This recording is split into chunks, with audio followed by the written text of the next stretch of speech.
ထီးပြီးရေနံရှန်တွန်းဆိုတာဒါမျိုးကိုခေါ်တာဗျ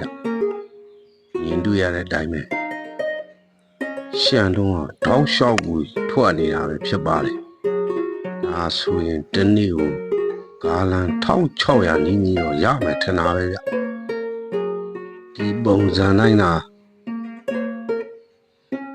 လာချီရလို့ကတော့ဝီဖင်ခုထိုင်ုံပဲဗျာလှုပ်ချင်လှုပ်ဆန်းမိုက်ပါလေဗျာထွက်တဲ့ထွက်ကတော့ဒီလိုရှန်လုံးမျိုးတော့ရခဲ့ပါတယ်ဒါကံကောင်းတဲ့လူမှဒီလိုရှန်လုံးအောင်တာပဲဖြစ်ပါတယ်ရှိဘဝကုသိုလ်ကံနေဆိုင်လာတော့မပြောရဘူးဗျာ